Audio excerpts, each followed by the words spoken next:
enjoy this time of year. Thank you for all the servants of the county and the times that they've put in.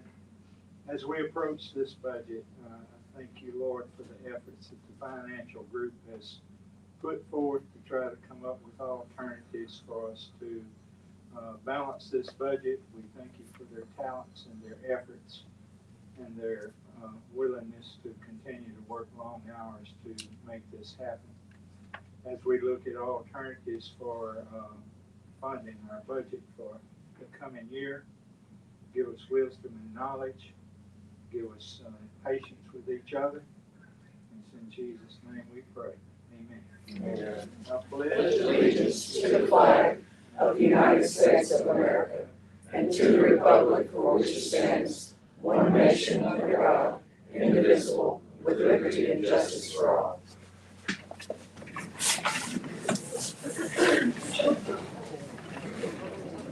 I know, but don't get up in your doctor.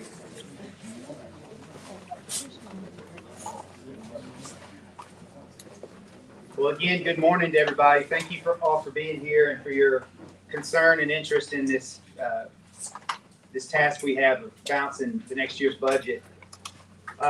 We've had the prayer and pledge. Typically, we take up the minutes from the last meeting before moving into business. I personally did not bring a print off for the minutes. We can approve those tomorrow, in my opinion, unless there's any. I'll make a motion to post until tomorrow. Okay, I would second that. Any discussion on that motion to postpone approving the minutes until tomorrow from our last budget meeting? All in favor, please say aye. Aye. Any opposed? Opposed, that was Mr. Jones, and I seconded. Okay, so you all now have the budget binders. Obviously haven't had a lot of chance to go line by line, and we're not going to dive in quite yet line by line. I want to start with, given the proposed budgets, where the shortfall is. It is right at $757,000 on the county side. Y'all note that that is a reduced deficit, and I just want to give credit to all the departments for working so hard this past year to bring in as lean of budgets as possible. So they're helping us close the gap.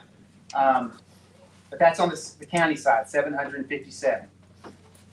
On the highway side, they are also short, as you know, 446,000. They are proposing, the highway department is proposing to cover that shortfall with their fund balance. I'm just giving you a high level of some of the points about all the budgets that we're going to be reviewing. The schools have a maintenance of effort increase requested. Generally, let's talk about quickly raises that you'll see. There are proposed raises for county employees, that's both county and highway, of 2.63, cost of living increase, versus on the school board side, they are proposing only a 2% increase on the base salary. And I'll just go ahead and say, aside from those cost of living increases that I just mentioned, those really are the only increases that we're going to see from last year to this year, except for the animal shelter's request for one new position at $34,000. So keep in mind, aside from the animal shelter wanting that new position that we had talked about at the public service meeting, the increases generally are cost of living increases for county highway at 2.63%. And then on the school board side, 2% on the base salary. That helps them get to the $50,000 minimum teacher pay that has been state mandated. So with that being said, some may prefer the old approach of going first line by line, searching for cuts and cut all that we can, and then see what the shortfall is. I had a few requests to instead lead with, if we approved everything as submitted, what is the shortfall? And again, that's 757 on the county side, 446,000 on the highway side. So, but also you know, if we were to just try to cut first, that assumes that we're gonna find cuts that weren't found last year. It's like I said, these are significantly reduced budgets, on the whole. You know, OEM, I think, brought in reduced. We know that EMS has brought in reduced. Some departments don't have the luxury of, or the ability to bring in a lesser budget. You know, as we know, there are state mandated, maintenance of efforts baseline, that we have to maintain.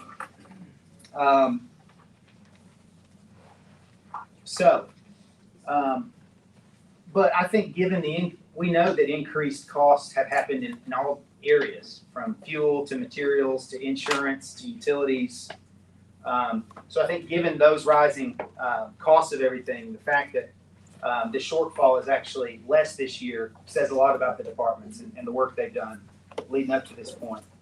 That 757 on the county side, divided by the amount of penny, which is 97,167, equates to needing 7.8 pennies to cover the county shortfall. And of course, we historically have dipped into fund balance to cover the shortfall.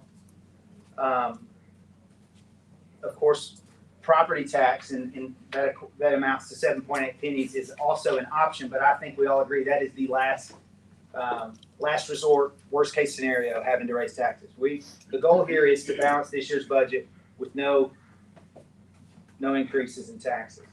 I'll just propose that we start by talking about generally what options do we have, given the shortfall, and a lot of it has to do with the penny apportionment. But I also think that we can. Do you recall how we changed the expected property tax receipt? It was at 98%, and then we moved it. 7.5. And so we moved it a half percentage point Moved 1%. to 98.5. Right. So we're at 98.5 right now.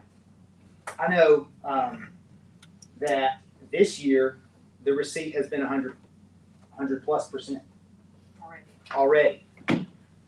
So I'm suggesting we consider moving the expected percentage up a little bit, a half percentage point from 98.5 to 99 would help us $58,000. If we moved it up to 99.5, that would help close the shortfall by 117,000. I'm just trying to give you a lay of the land of some options we have. We can tweak that property tax collection percentage. But that obviously doesn't help close the majority of the gap. The majority of the gap, though, I think we should discuss the penny apportionment first. And given that no solutions have been apparent or been proposed or sent to me or Beth, we've been working on a solution, and we've sort of taken a deep dive with Dr. Beard and Mr. Vanderpool. Those are the stakeholders. If we were to roll back the penny going to the school system at all, those are the stakeholders who this affects the most. I've been against touching the penny as it relates to the school, but as budget chair, we have to have all options on the table. So I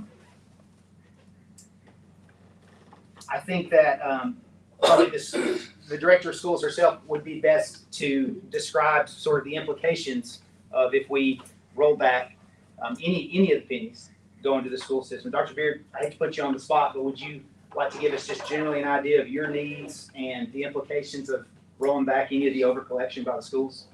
Mr. Bedore, I'd like to defer that to Mr. Vanderpool. You know, I'm not like Mr. Stowe and Mr. Womble, who sits in his place. I'm not a voting member of our board. I'm their employee. So I'd really like to refer to him, because he is a voting member of our board and currently stands as our board chair. So if you're okay with that, That's fine. That's fine. refer to him. Mr. Vanderpool. You guys have a budget from us that we passed on May 12th.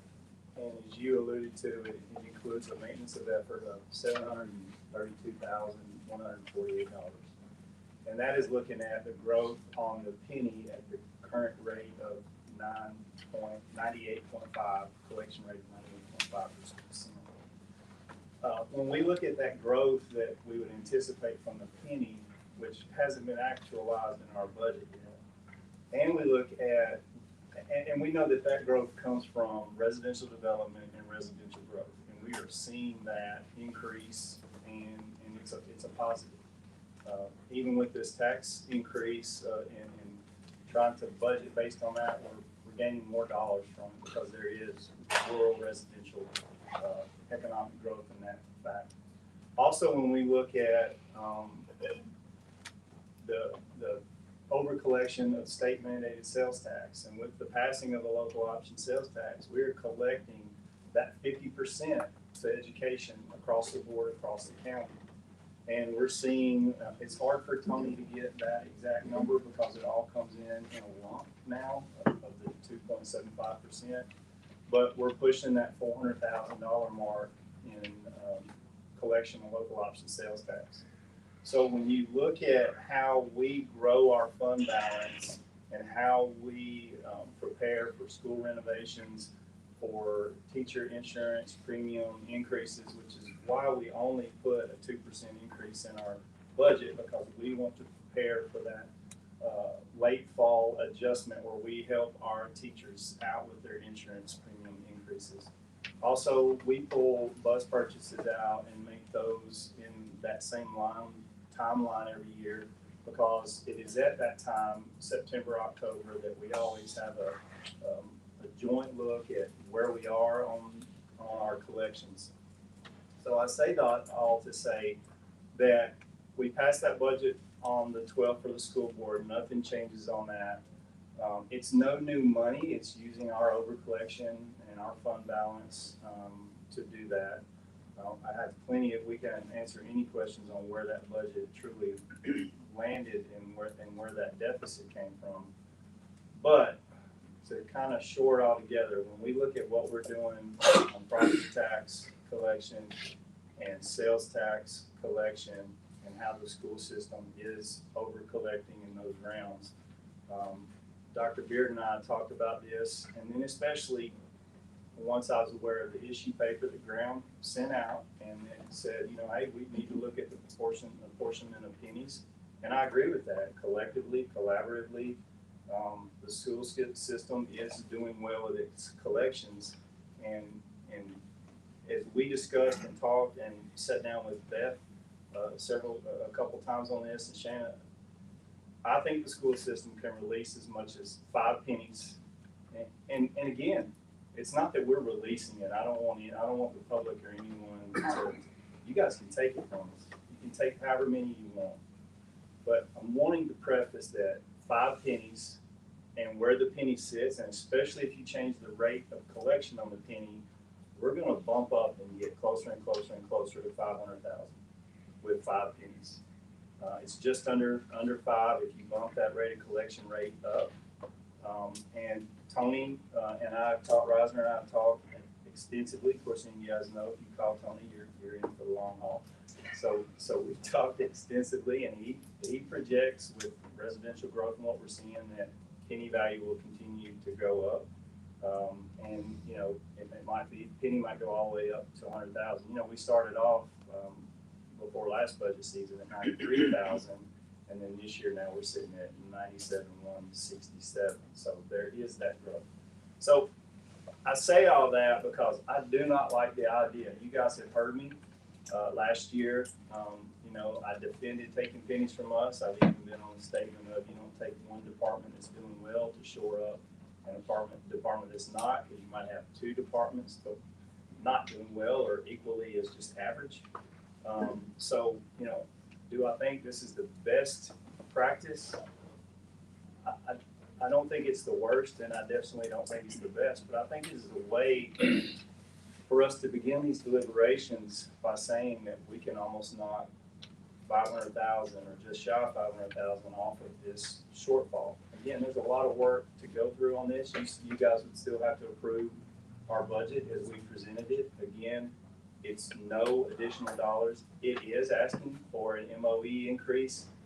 And let me explain that as best I can. So if 232 is the growth on the penny, we have to take that in to realize that and use that to add to maintenance of effort.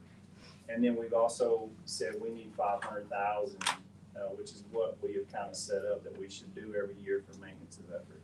And to quickly tie in maintenance of effort, that's what allows us in our over collections to put money back into our recurring expenditures account, so that each year as we come back to this budget and inflation has happened, the cost of doing business has gone up, we're not further and further and further away from a balanced budget. We raised the MOE last year. Without that, we might be pushing $1.5 to $2 million shy of our budget this year, because we would not have had those recurring expenditures on the budget side of things. Now, in talking with Beth on this, can we give up that money? I think we can. I think we can almost offset what we're getting on local option sales tax collection, considering the rate of inflation that they're projecting to go up to 3.5% and then continued growth of the penny. I think within this fiscal year, what is submitted, what you guys take from us can be re-actualized, and we won't feel the big sting on this. But again, that's also why we wait till September, October, to when we reevaluate where we are and we make those decisions on bus purchases, insurance premiums.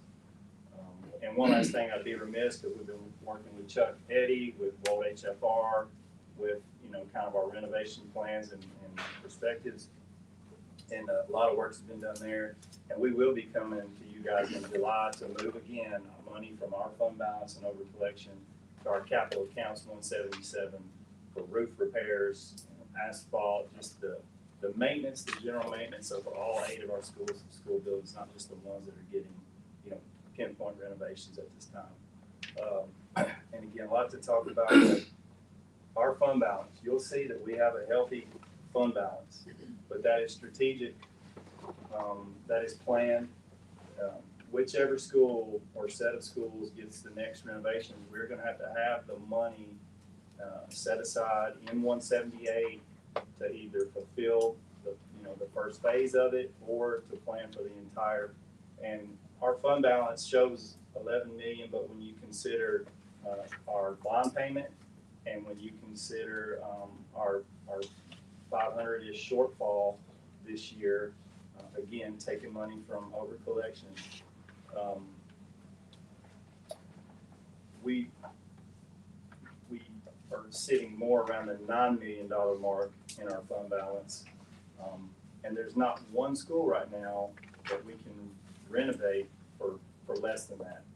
And then we have been adamant about we won't let our fund balance go below 3 to 4 million. So let's just say the next school is 10 million. We need to grow our fund balance to 13, 14 million before we move those funds. So you may look at it and say, man, you guys are looking the gas. I do believe we are. Unfortunately, an economy that sees inflation hits all our individual wallets, and that hurts. But it is a huge driver for our school system, and the state of Tennessee has set it up that way, and that's why half sales tax comes back to the school system. So with the plus there, with the plus on growth on the penny, I would suggest, I would ask collaboratively that maybe we look at taking those 5 pennies, reapportioning them to general fund. But I would, respectfully request that we don't do more than five pennies. That way we can stay on this track of getting and staying ahead of the curve. Thank you.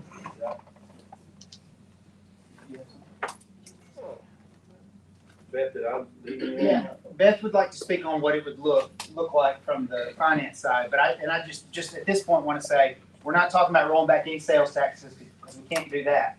But we can roll back the property tax related pennies that are going to the school. So that's what we're talking about here. And I guess what you're saying is you're comfortable that the school board could afford us to take up to 5 pennies. Yes. And move forward. And I think what Beth may say here, because this is what I think a little bit of our volley was in talking was, is where does that leave us? And I think 5 pennies and growth and the planning we have in place leads us to where we can, still fulfill what we're trying to do and stay on track. Even if we were to see an economic change, I think 5 pennies would be okay. Now, with a drastic economic change, if you were to take all 8, take 8 pennies and balance everything with that, I think that would put us in a tough position, especially planning for the unexpected. So on the financial piece of the budget, how that would look if you all choose to go this route. First of all, we talked about the 98.5%, changing that to 99. I would be comfortable with that. Spoke with Graham on that. He would be comfortable with 99%, but not going 99.5%. So I base my predictions on going to the 99%. If we did 5 pennies from the school, that would still put us with a shortfall on county general at 210,836. Now, that's 210,836. If you do that, it will not change the school's budget, okay? Unless you all do not approve their maintenance of effort increase, which obviously I would think, you all would if they were gonna give up 5 pennies. So I do wanna make sure we're talking about 2 different things. We're gonna raise maintenance of effort if that's what happens the board approve their budget of the I think it was 732,148. Okay, so that would become a new threshold on top of what we already have for them. And that's what they budgeted. The over collection of the pennies will not change their budget. Okay, I'm not sure I understand that because really that doesn't make any sense. But it will not change their budget. It's just going to change how much extra funds are dumped into their accounts, basically. Okay? So I don't want anybody to think that if that is approved, it's gonna go back to the school board because it will not, because you all have the authority to be able to shuffle those pennies around, okay? Thank you. What questions let's start with the budget committee members. Are there any motions as it relates to either the penny apportionment or the property tax collection rate? I think those would need to be 2 different votes. But my point is, if we can at least have approval of the budget members of which avenue we want to go down before we have to go search for $732,000 worth of cuts that we couldn't find last year. I'm trying to simplify this somewhat, talking about these high level options that we have. I saw some hands.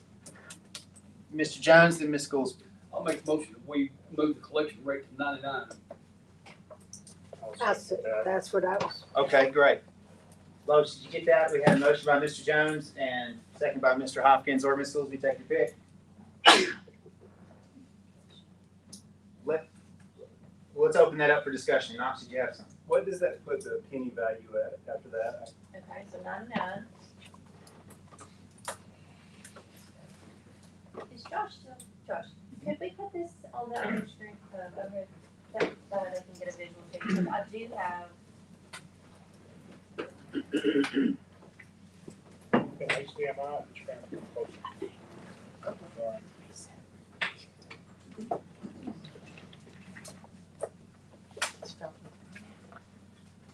so the penny on that will be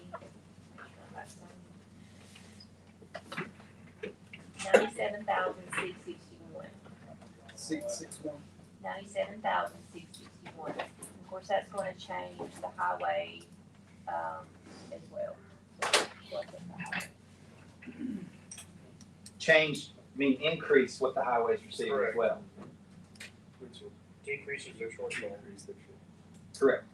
But now keep in mind, I don't want anybody to get confused thinking this is raising taxes or anything. It is not.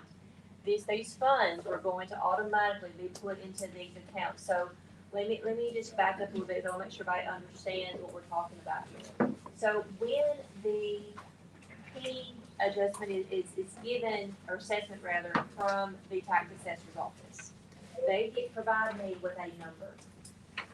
Of that number, based on their assessed property that they currently have, Tommy is very conservative with the number he gives me to make sure we meet that number. So in essence, he's holding some back as well. That's always worked for us here. We've never, I think only 1 year during the entire time I've been here, we didn't meet what we budgeted, and I believe that was during a reappraisal year. So he's holding some back as well. Then we're holding some back on top of that.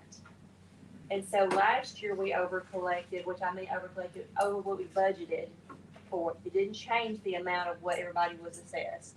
Okay, so let's make sure everybody in public understand that this is not increasing my taxes or something like that. It is just, we're starting to budget closer to that assessed value than we have previously. Does everybody understand that? That's important that we know what we're talking about. So Okay. again, just keep in mind, the motion it was by Mr. Jones and second by Mr. Hopkins to change the expected property tax collection rate, which is at 98.5, changing that to 99. And Beth has an overview here. You're getting a little bit of my notes on here, but, this kind of shows you what, and we can print these out if this is how the committee wants to go forward with it, for you guys, I'm sure. Can we make it a little bigger? Can we zoom on the right, bottom right corner?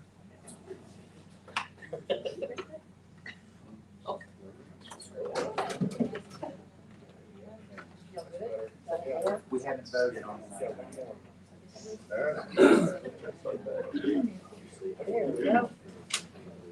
Beth is saying that if we do vote to approve the change to 99, we can then print this out and work from this. Hey, you pay for it, I don't pay.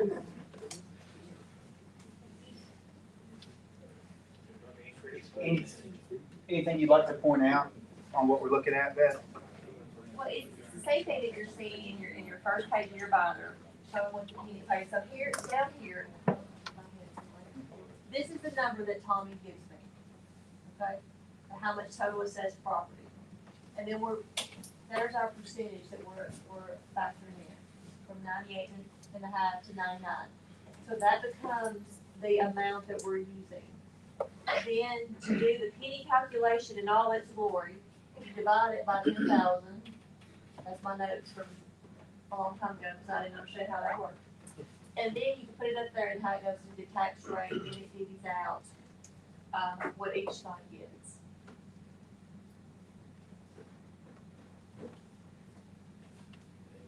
So the growth section is showing how much additional funds from the prior year that we would be receiving.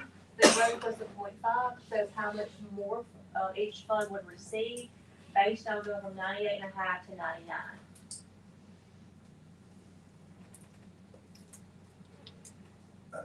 So Beth, when I said our growth was, so what would that mean, the overall growth? Because when we were at 98.5, we saw a growth of 232, 148. So you adding that 113 or?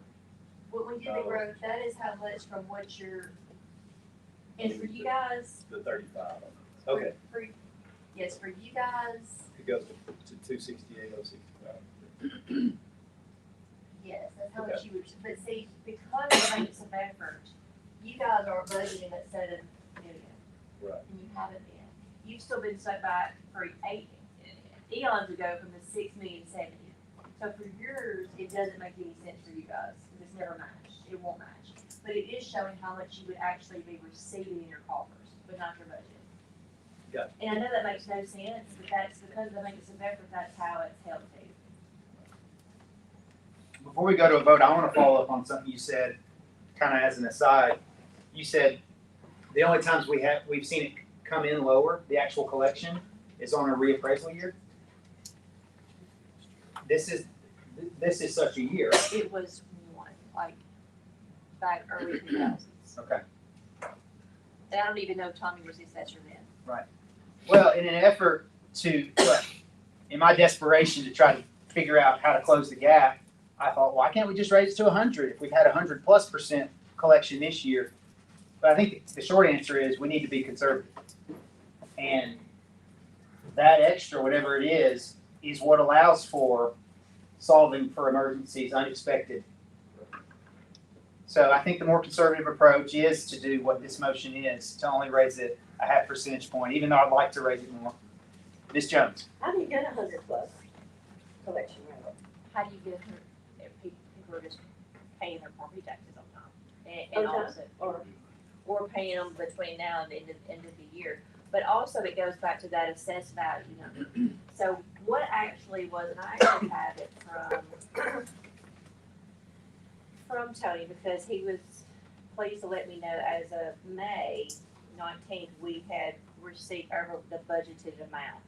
And it goes back to at the time of budget, the number of the assessed property value the tax assessor gives. That is what the budget base, and for him, it's nothing more than an estimate.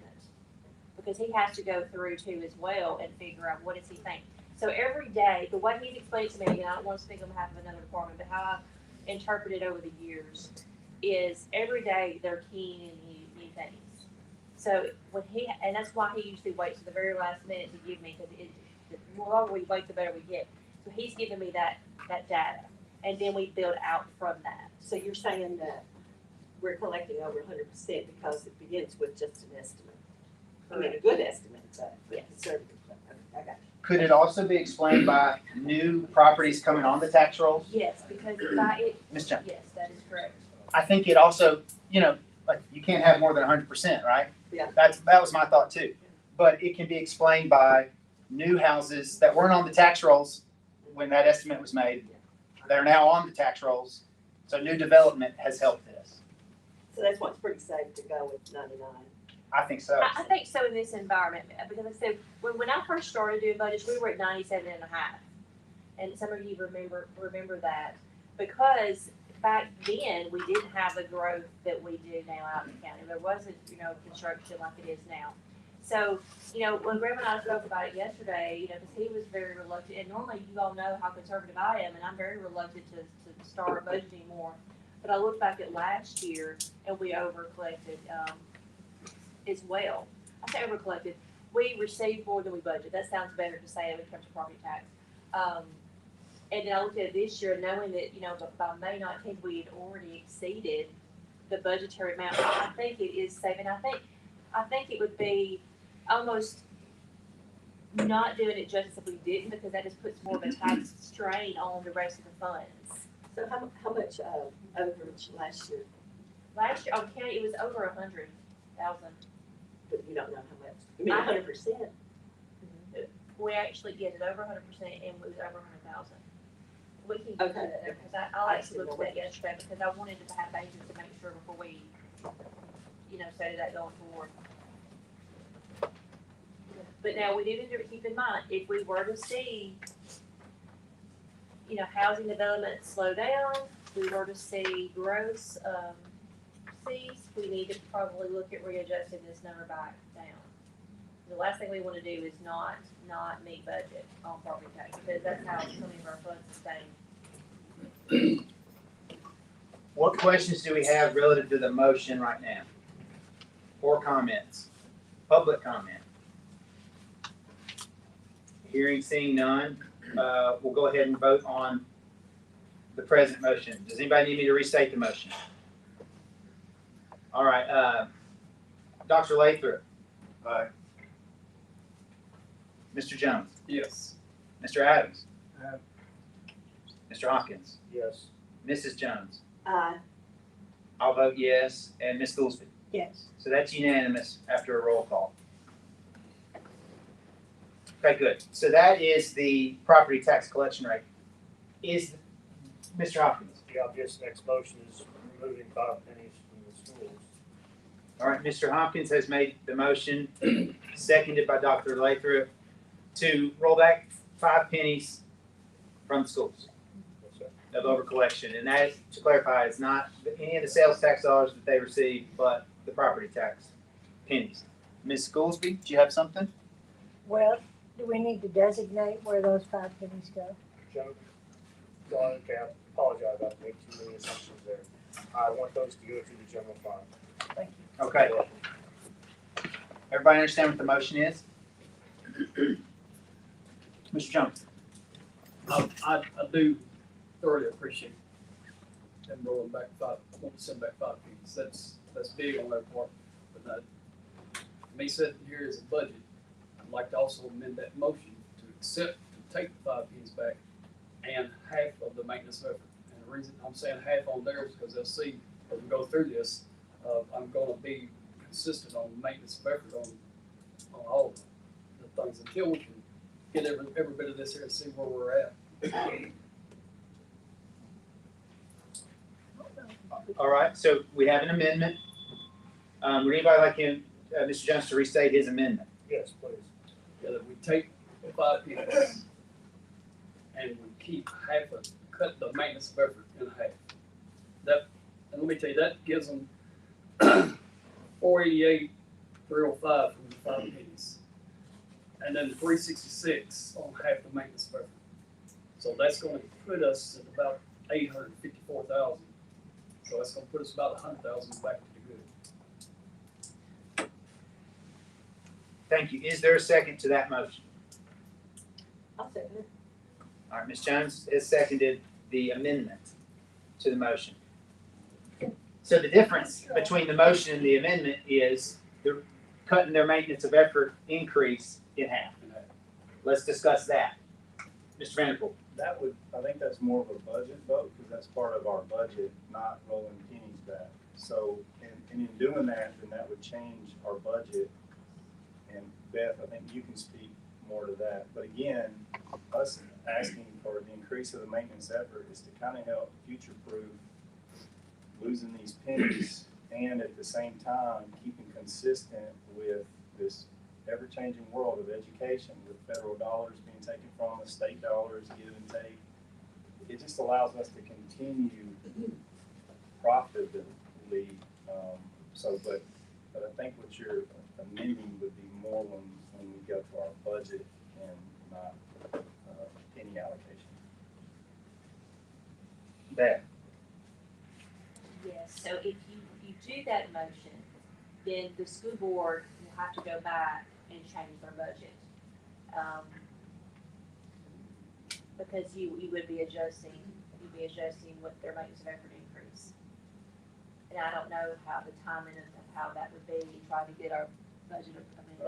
But our maintenance of effort increase doesn't affect the penny, and it doesn't affect those numbers. The county general fund is still getting the value of 5 pennies at the new 99% collection rate. My thought at this point procedurally is the first budget we're gonna move into after this penny apportionment vote is the school board's budget. So we are gonna take that deeper dive. There will be that opportunity as well. But to me, it's combining two different concepts. The penny reapportionment with cutting the increase in half. Mr. I'll Jones. pull my motion for the time. Okay, so Mr. Jones is gonna pull his motion. Ms. Jones, would you like to? Oh, yeah, I was gonna remove my second too. Okay. Make it a cleaner vote. Thank you. All right, so we're back to the original motion of Mr. Hopkins pulling 5 pennies, equating to $488,305. Any questions? Mr. Womble? So in essence, what we're doing, I guess for this room, the school system is not gonna lose the amount of total funding they're getting. We're moving some of their property tax funding and replacing that with sales tax funding. Is that an adequate description of what's going on? No, No? no, they will be losing 5 penny, which equates to, let's just keep it simple, let's just say 500,000, so a little less than that, let's keep it simple. So those funds have been going into their account, and then they then recognizing those funds at the end of the fiscal year through their fund balance, and that's what they've been using to transfer. That's what those over collections, if you will, is what is paid for Plasky Elementary. That's what's paid for Johnson High School, plus the portion that the county fund contributed, and then paying back the bond. So they've been using those funds for years to be able to do capital improvements. So yes, the county will be then sweeping those funds to the county's coffers for operational expenses. They will just have less funds to be able to go towards capital improvements. Okay, so these 5 pennies never went in their operating budget, they were used. No. That's what I'm saying. So if you want to get this budget wrapped up, the best approach is to not change their maintenance of effort increase, because the pennies are not even budgeted for them at all. They're just been receiving them, because the only way they can be reduced is when you all change the pennies. That's your good, because you can't change their sales tax. You can only change their over collections of the property tax. Okay, and their over collection currently equal how many pennies? Their over collections. Just one second, I had it written down, but I'll let go back to my notes. Okay, last year, 24-25, their over collections was 1.945883. You take that amount less the bond payment. Which is 1.07. Right, so we're around 900,000 last year. This year, the projected balance, and I believe my number's conservative, I looked at May's sales tax, and May's sales tax was, I had to look at it several times, it was so great. Was 2.797256, less the bond payment, because you all did a resolution saying that you would allow them to have their over collections for the paying of the bond, servicing the bond. So less the bond payment of $1.7 million, it's gonna put your projection to be over 90,206. So that's $90,206. So of that amount there, they're asking to raise their maintenance of effort. They're asking to raise it so they can budget for it in their operations. They want to be able to budget for it, but that's what the budget you have in front of you includes. Okay, what we did is we plussed up property tax, which is still way out of kilter for that number, and we plussed up sales tax on their budget, on the revenue side. So their expenditures, they were able to plus those up again. So their budget right now is considered balanced, if you will, less the bond payment. Okay? Okay, so how many pennies of over collection do they have now? Of the 5 they're offering, how many are there? In Okay, so you're overcollection? asking me to subtract off what their increased maintenance of Not effort. including the bond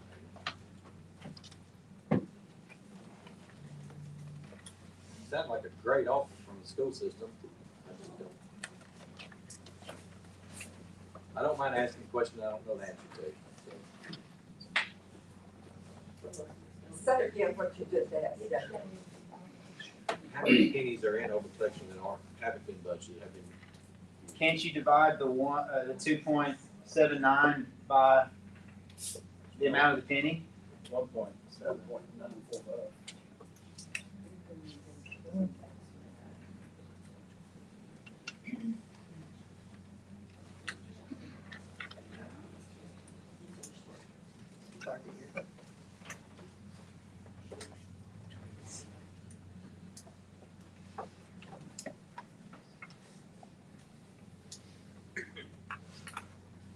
So there's only leaving them right now with $569,000 of over collections. So 5 more pennies, more than 5.5 more. If you were, and I do not recommend that you take them back down to that level, because they have to meet maintenance of effort. They have to meet it. If they don't, the county's gotta come back in and they've gotta keep getting more funds. I just don't wanna see us get too far into a threshold of an unknown period, economic downturn, because they have to make it. So you're saying moving 5 pennies is the maximum you'd like to see moved out of that budget? You would feel comfortable seeing moved out of that budget? I'm okay with 5. Anything more to your point, David, is it affects how our plans for capital improvements and offsetting teachers, I don't recommend that anybody do their cost of living increases or their pay raises like we're doing, but we're doing that with the anticipation of only 2% to then be able to pull from some of our over collections and help with that. 2 years ago, we helped with 100% of the insurance premium increases. Last year, because of the maintenance effort increase and what we saw, coming forward, and we didn't know what the economy was doing, we only offset that insurance premium increase by half. So they got a 2% raise, but then they got chewed up on insurance premiums. So Same struggle we're having in the county. so we're trying to, but we try to allow for that with our raises each year too, on where we land on our raises. So, Can I piggyback on Please. it? Just because I'm glad Knox brought that up, because I don't want anybody to think, well, the county's getting 2.63, probably gonna say 2.63, and the schools are only getting 2, we need to scale that back down.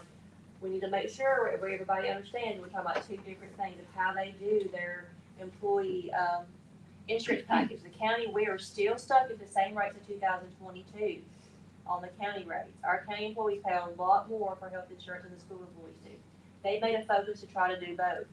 So that's why they're not having as high of an increase, because they wanna make sure they're doing something, whereas the county, we've not looked at that. I do think for sure next year, we're gonna definitely start looking at that to see if you guys wanna kick in and do kind of the same kind of trailing here, but just wanna make sure everybody understands before that motion gets made, because that's what happened last year, and our county employees actually went backwards on health insurance.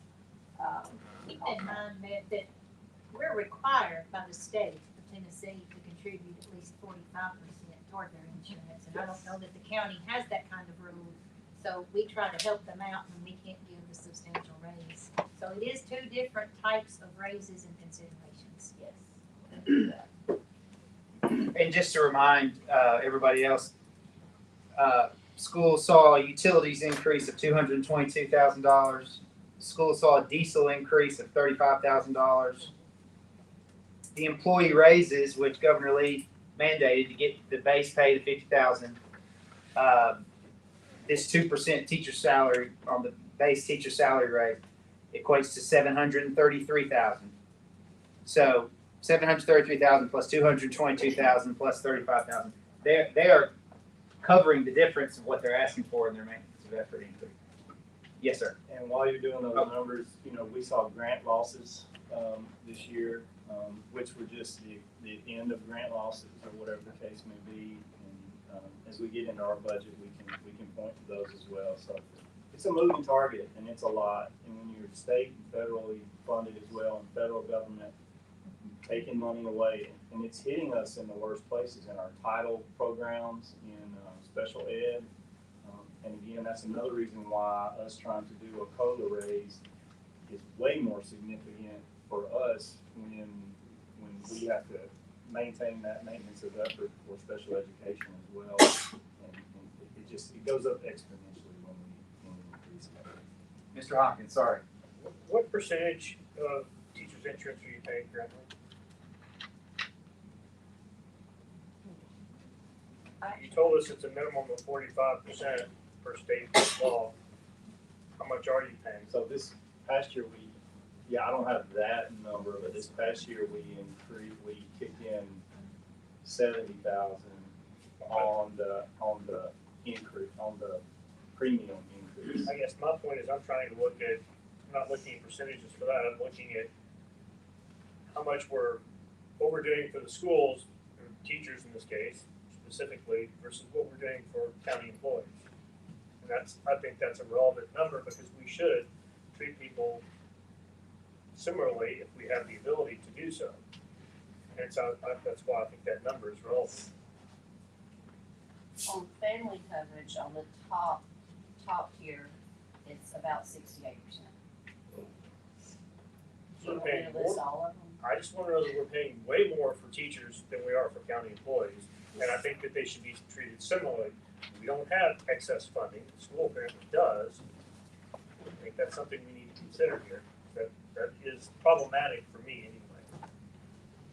One thing that is very unfair to that is I agree 100% what you're saying, but I wish the county had the same rates as the school system. Unfortunately, the county governments, we have the same insurance through the state of Tennessee, but we are looked at as a county government versus the board of education employees. They're put in with the rest of the state, so we actually get a better, but the schools have better rates on our insurance than we do. So that does go factor into the cost of their premiums are as high as ours. But can you explain why though? I guess I missed that there somewhere. Why ours are so much worse than school teachers? So because the county government is looked at as its own collective number of employees, whereas the school system is pulled in with the state. Okay, And we have had those conversations like why can't they right. put us all the together? same. But again, it's one of those things that the state recognizes certified teachers is paid employee kind of thing, so when they do. Perhaps they should pick up the payroll. Well, they, I mean, they do contribute a lot. They contribute, they don't pay it all. Agree, but they do.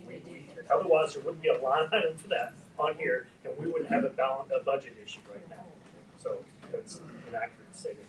But I appreciate you looking at for county health insurance, because that's something that we really do, I think, need to revisit. I just think we need to make them more similar.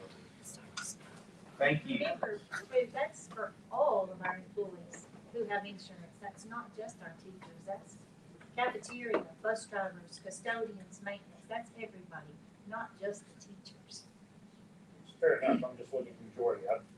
School system employees, if you Yes, prefer, that- that's that- fine. yes. I'm not trying to do that. It's just trying to figure out what would be more equitable for all county employees, because technically they are all county employees. So being fair would be somewhere in the middle between the percentage we're paying currently to county employees and the 60% that the schools are paying. Well, on family coverage on the county, it's almost 66%. It's just the percentages are gonna change based on, Not based on plan, I understand that. obviously, but yeah, individual is where county employees get hit the most.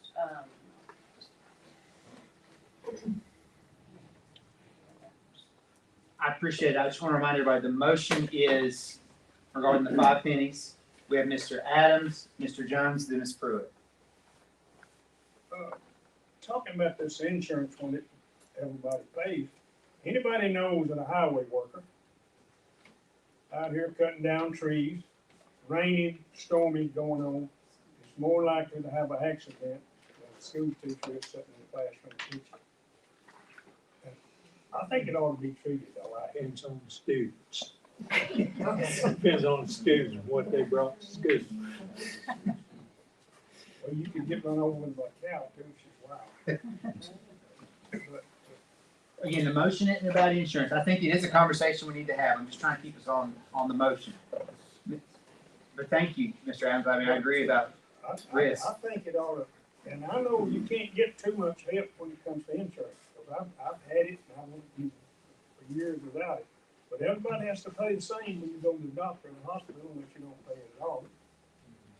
And going back to the taxes on what we're getting, we know you can't gonna never have it right on the estimate what your taxes gonna bring in, because we all hoping that gas and fuel and groceries will go back down, and if it does, the amount you bring in for taxes is gonna go down.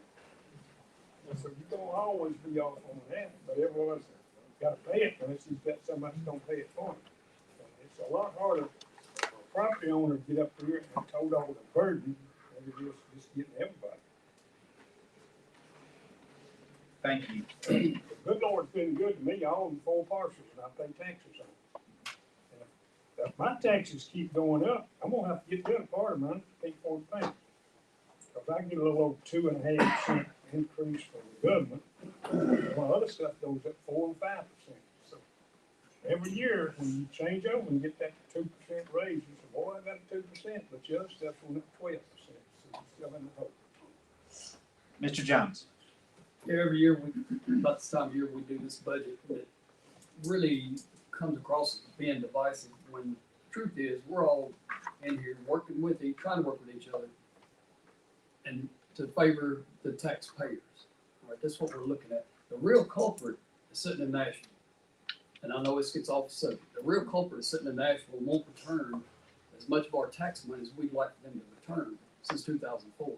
And I would urge everyone, I do it, reach out to all your representatives, and not only yours, but any state representative, and just state your case. I've done it, little avail. I know we just got a 40,000 vouchers throughout the states. You know, now the state is definitely not gonna give us back any money on that. You know, but we just want to know who the real. We're trying to work together here, so I get that. Yes, sir. And I know some of the ideas I come up with may not be good ideas for some, but it's something that we've at least got to look at. I agree. All options should be on the table. We head next, Ms. Pruitt. I just want to speak in defense of our school system. We all know if we want to have a good community with growth and progress and sustainability. We can never do that without school, good school. And I speak from experience in relocating and how you make a determination about a relocation. Because if you have children and the school is not up to par, who wants to live there and send their children to a school that's not up to par? I certainly didn't. That was one of my first questions. I applaud and admire what the school is offering to us today. Typically, I would never vote for a reduction in school funding, ever. I think this is a great solution, not a complete solution, but a great start on a solution to our major problem. I just want to say I positively support the idea that our schools board has come up with, and am grateful for it, and absolutely commend them for it. Well, thank you for getting us back on the motion, and which is to roll back 5 pennies. Ms. Jones. Those 5 pennies, the money that they generate all of that goes into the general fund, am I right? Is that what you said? Under this motion, yes, it would be reallocated to the county general fund instead of the school general. Anything else? Let's go ahead and go to a vote. Any public comment? Seeing none, we'll do a roll call vote. Again, does anyone need me to restate the motion? That's the 5 pennies. Dr. Lathrop. Yes. Terry Jones. Yes. David Adams. Aye. Mr. Hawkins. Yes. Ms. Jones. Aye. I'll vote yes. Ms. Goolsby. Yes. That also, Lois, is unanimous, all yeses. Okay, I think we have done some good here for the rest of, the day's conversations we have before we dive into the budgets. At this point, I think it's appropriate, since the school's here, after taking a quick break, to pass out some handouts. Josh has indicated to me that he has to go. How much time do you have? I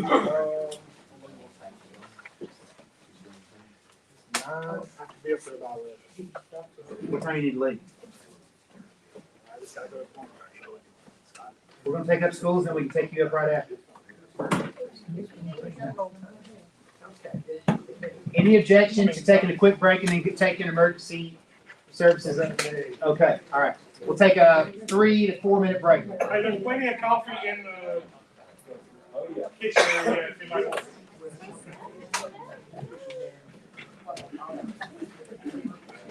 Good speech. Good speech. Haney Realty and Property Management is the team you can trust.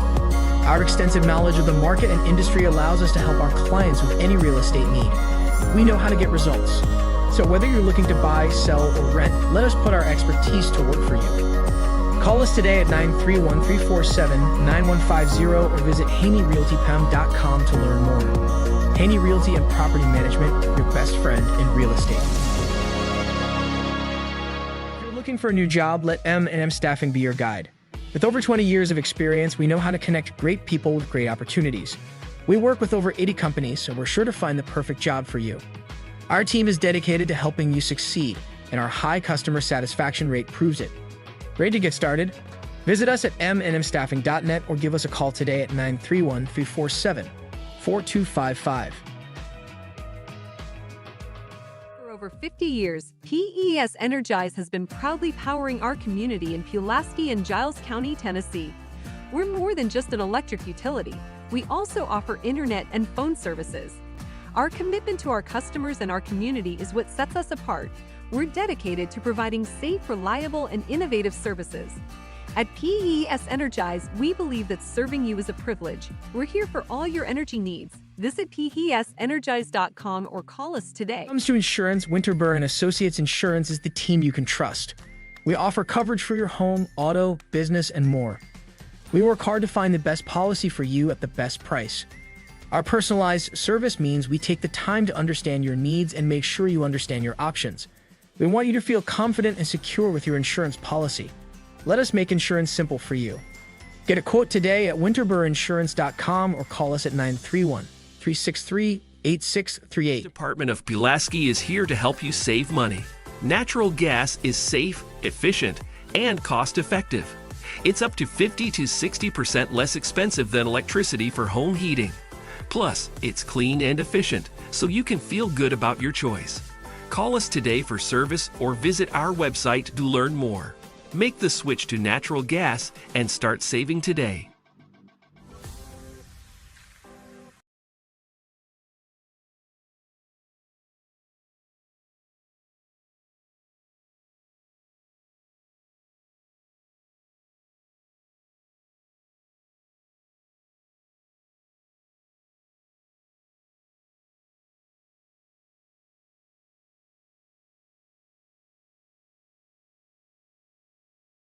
Haney Realty and Property Management is the team you can trust. Our extensive knowledge of the market and industry allows us to help our clients with any real estate need.